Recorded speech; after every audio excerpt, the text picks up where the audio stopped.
Hi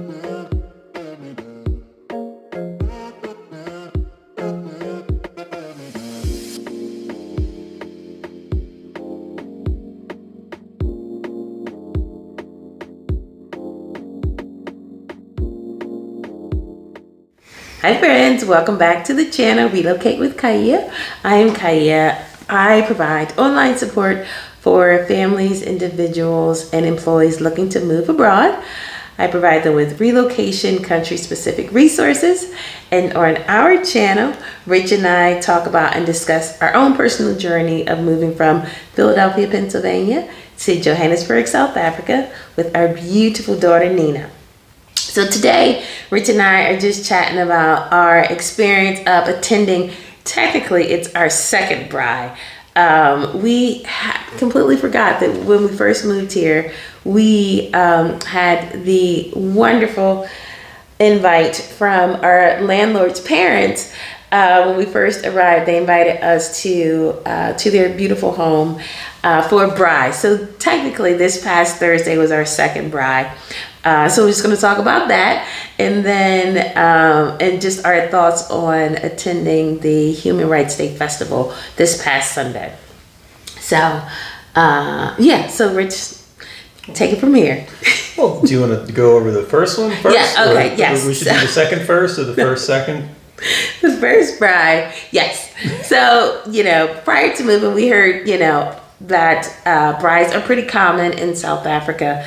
And it sounds very similar to what we have in the States, which is called a barbecue. But I think the fundamental difference that I noticed between a Brai and a barbecue is the amount of time that you spend at a Brai. I think initially I thought when people, say that it's kind of like an all-day affair, I don't know if I necessarily believe that it literally was all day. But yeah, so one, I didn't realize that it meant all day. And two, I think one of the very cool things about Brais here is that you get to, hang out and spend quality time with people over the period of a full day. And I didn't think I realized I don't know if importance is the word, but I don't think I realized just like how special that is. Like you really can get to know somebody just sitting around talking and not feeling pressured to leave or, run off to somewhere else. So I think for both of my experiences with attending the Brais is that the takeaway was like, wow, I really got to know these people on a level that I don't think I would have if we were just, dipping in and out for like a quick barbecue. Because I think for barbecues in America, which is similar to a Brai, it's usually like, you go for a couple hours and then you kind of, and then you go home. Whereas though Brai definitely is an all-day event. And I found myself appreciating just the opportunities to hang out and spend quality time with people and kind of get to know them on a deeper level. So that is my, so those are my thoughts on attending the Brai. I don't know what you got to add, Rich. Yeah, no, it's just kind of going to piggyback on that. Like, I think it was great that, and the through line is like you are spending time getting to know people, whether it's you're drinking, playing games, talking, like, you do have a time, because the two we've been to were more smaller and more intimate. Yes. So we did have a chance to get, good discussions and get to know the folks that we were with a lot better. Yes. And the through line, going back to the States and the barbecue and grilling is like you are spending time with people that you like. Yes. Sometimes in the States, like it's open to a wider net of folks and there will be people that are just swinging through for a bite to eat, and then they're off on their way somewhere else. Yeah. So I'm not sure if that happens here, but that hasn't been our experience thus far. Right. So yeah, like the actual like get-togethers, I think has a lot of similarities to the barbecue or grilling in the States. Yes. I know there's a lot of, I guess, opinions on the correct way to the actual. Like how to set up the Brai, like what are you cooking? A, what are you cooking? B, what are you cooking with? Like how are you setting up the wood or the coals and all? Like I'm not gonna attempt to get into any of that. I did pay attention and I did sort of take a little mental notes of like how it was done. Oh yeah. Okay. And so like back in the States, that's not without controversy. Also, So are you using propane, or are you using, charcoal, or like how are you lighting the charcoal? Like there's all of that, like in the Philly area, like, to grill or barbecue or whatever, like, well, what are you barbecue? That sort of stuff. The term, just to give everyone, the term barbecue itself, a lot of folks are very opinionated on. Everyone just calls it a barbecue. Like, hey, you're grilling some sort of meat on an outdoor grill. That's a barbecue. Yes, that qualifies. But people from certain areas of the country, Kansas City, St. Louis, Texas, will tell you that absolutely wholeheartedly is not a barbecue. Right. The barbecuing refers to, like, hey, what kind of meat are you cooking? And also smoking? the sauce. Yeah, are you slow cooking it? Are you smoking it? St. Louis has a different flavor than Kansas City has a different flavor from Texas. So there's folks in various parts of the country that'll take umbrage if you call just cooking any sort of meat on a grill barbecuing. Yeah. Yes, that is true. And it just reminds me, a friend of ours back home from Brazil, she was totally like not knowing what to expect from a barbecue. And when she showed up to her first one, like I think it was in Philly, she's like, what on earth is this? Because there was only hot dogs and hamburgers. And her idea of what they did back home was like you had steaks, there was all kinds of, the plethora of meats, which is what we got to experience here. Yes. So she was kind of like, what this is right. What is not, this? What is exactly. this? Right. No, that's right. So, that's interesting. Yeah. They literally. So in America, they have this place called Chima, which is it's a restaurant. It's a Brazilian steakhouse, and literally, like all they do is serve you meats. So I guess I shouldn't be surprised that I like how she you was got there. Yeah. Right. Because I was like, it's one of those all-you-can-eat Brazilian steakhouses. You have the card. If it's green, they'll just keep bringing food to you. If it's red, you need a break, you flip it over. Yes. Yeah. And our friend is, like Rich said, is Brazilian, so it would make sense that she would question hamburgers and hot dogs as like the main for the most part course. Like, right. Yes, is the main course. Yeah. But like I said, there's folks from other parts of the country like that's not a barbecue. Like there's not real meat. There's not real barbecue sauce. There's so no, that's true. There's technical aspects that vary, which I'm sure the whole Brai technical aspect varies. Right. But I think the time spent with folks and the camaraderie, the discussions, the friendship, fellowship, and all that. Yes. I think there's a through line there. Yeah. No, I think just being able to spend so much time with someone, like as we did. We hung out, had some appetizers, chatted extensively, and like played a game, then had dinner. Like it literally was like a full day. And I was telling Rich, I'm like, the only thing that's similar that I participated in that's similar to a Brai, where it's kind of like an all-day event or affair, is Thanksgiving. Like I feel like Thanksgiving is the only time that I've gone to somebody's house where the food is not ready, but you're sitting around, just hanging out, enjoying company with family and friends, and then you eventually eat. Like that's what a Brai feels like. That's the closest thing to a Brai that I think I've experienced. Whereas though, usually when you go to a barbecue, the food is already ready. You kind of go there. In America, you kind of go there, you have your food. And then you hang out for a little bit, and then you go home. So it's really, I just appreciate it, just being able to spend a lot of time. It also depends on your barbecue audience. Yeah. If you say, hey, it starts at 1, some folk might not show up till 2:30. So of course the food's already, that's that's true. Timing differences there. Yes. I feel like they're familiar with, the noun, the nouns here in South Africa. I still haven't figured all that. Well, no, I don't know the differences. Now, the just now, I'm not still. That's right. Yeah, so we have our version of that in America. So it was just really nice. Long and short, Brai, I can appreciate a Brai because you really do get to spend in depth time and talk about like everything because you're hanging out all day. Like we talked about everything, politics, comparisons between South Africa and America. And yeah, like my takeaway from that experience, like, oh, it was a really, really enjoyable experience. Both experiences, the first one with our landlord's parents, who have just been so beautiful and so kind and welcoming to us. That experience was amazing. Like Nina was the only, she's the only kid there, and she enjoyed herself. She chilled out for the whole day just by herself playing with toys, and they were very hospitable to her. And then this one we went to on Thursday, which was a classmate of Nina's, and we really, really got an opportunity to get to know the parents and just on a deeper level. So I thought that was really nice. Yeah, it was great. Do you feel confident of hosting your own Brai?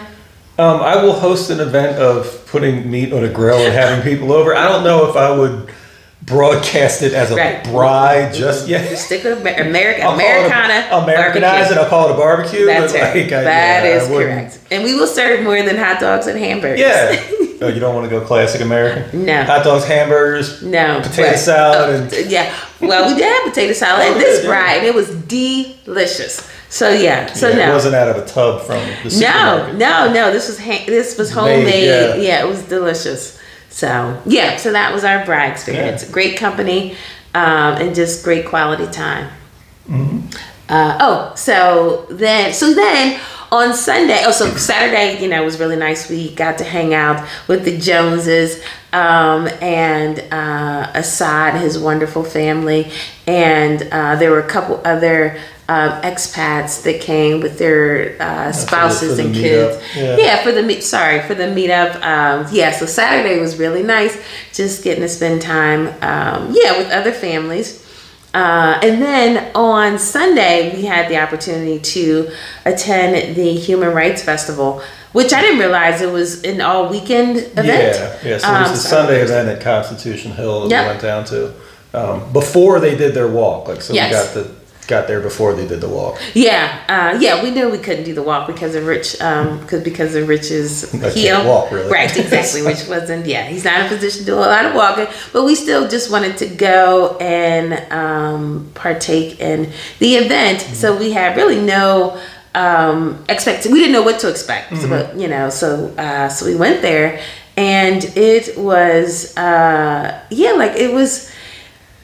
it was just very, very, it just felt so good being there. And the cause for the event, it was just, I was telling Rich, I think the last event that I went to where there was like a common goal or interest, a festival or, not a protest, but just like any sort of community action thing that I had gone to in the States, was the first one was right after Donald Trump was elected, and there was a women's march, and I attended that.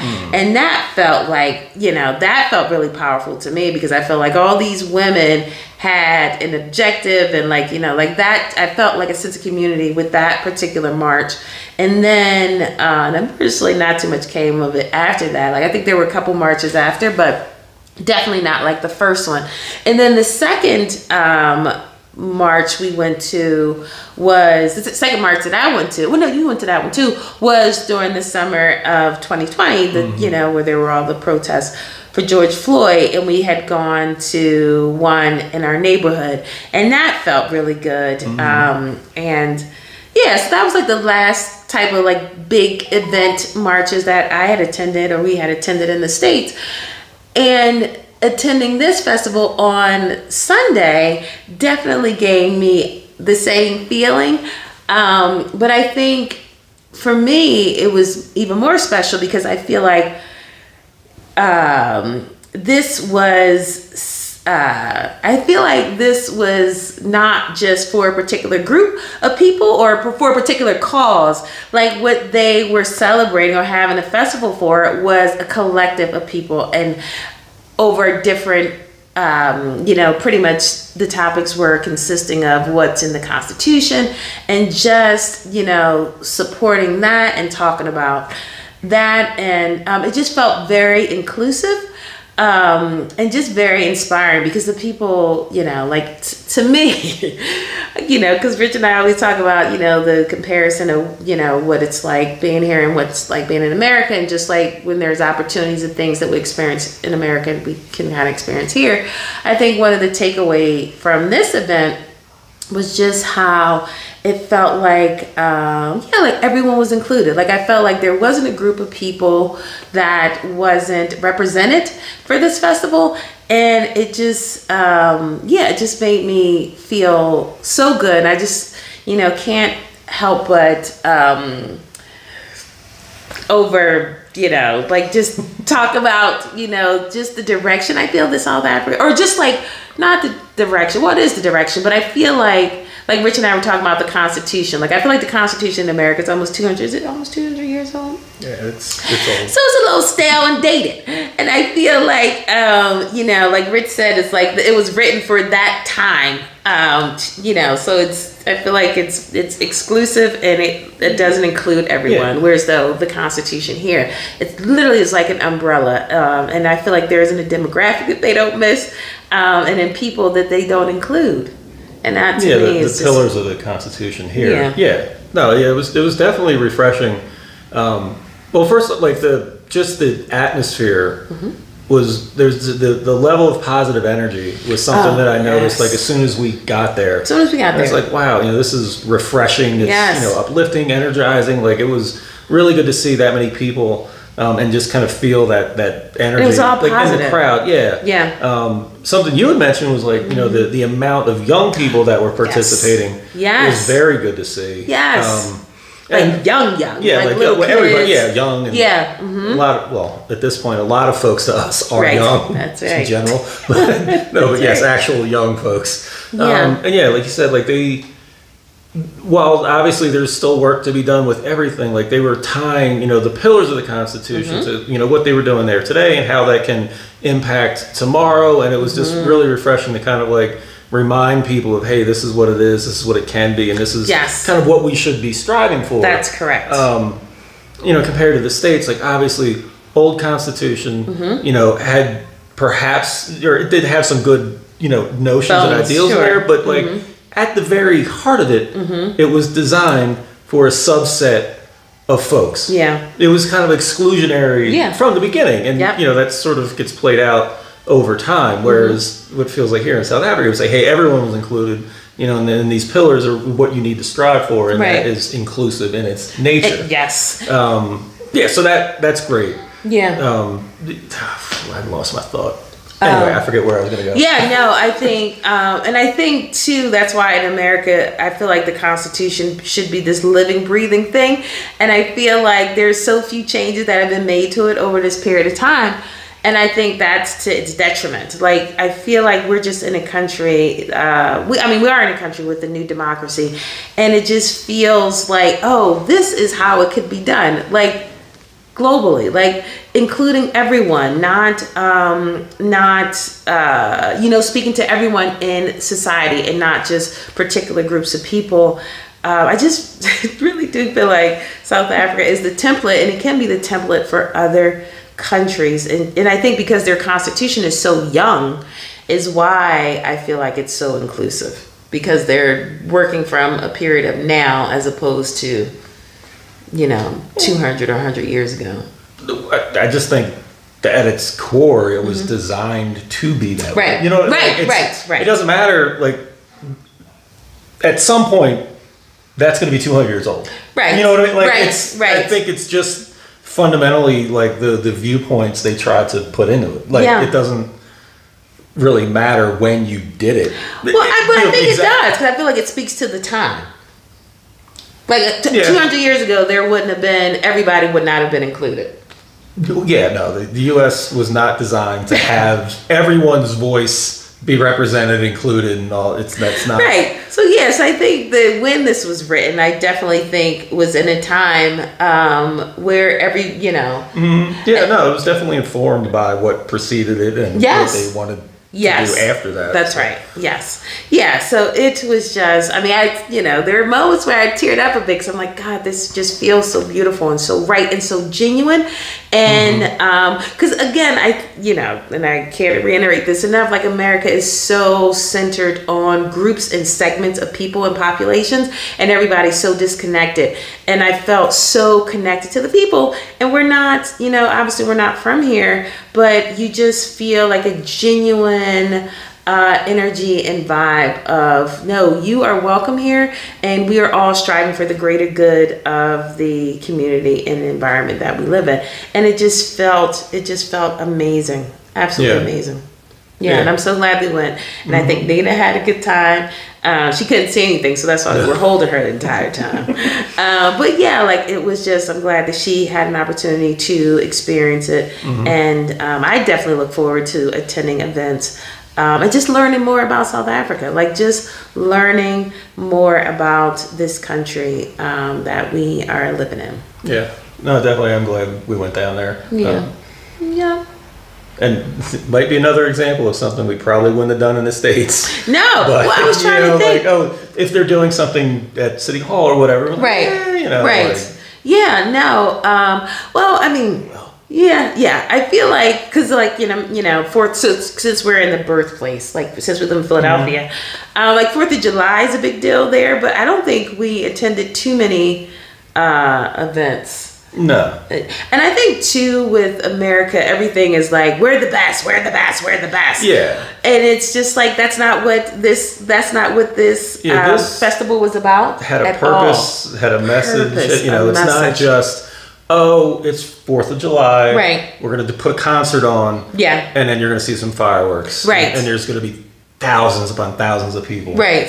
And right. You're going to worry about if something's going to happen. And, all that kind of stuff. Right. Exactly. Like, yeah, there's always the backdrop. Some sort of violence or something bad could happen. But just the overall, I think, messaging and what you're celebrating, I think also plays a part in that. And I just feel like this event was just very inclusive, and it just speaks to, how what we think, that South Africa is. I just felt like, this again is another solidifying thing that we were able to witness and partake in. It's as to why we love being here. So yeah, I think that's pretty much it. Unless you have anything else to add. I do not. No.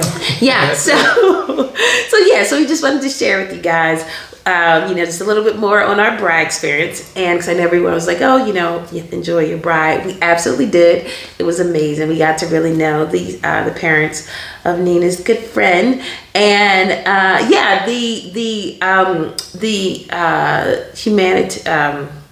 the Human Rights Festival, like that was not really even on our radar, but we are so much better for attending, and we were so happy that we did, and we were happy that we were able to share some of that with you guys. So hopefully it touched you like it touched me. But yeah, so that's all that we have for you this week, and we'll see you guys next Tuesday. All right. Bye.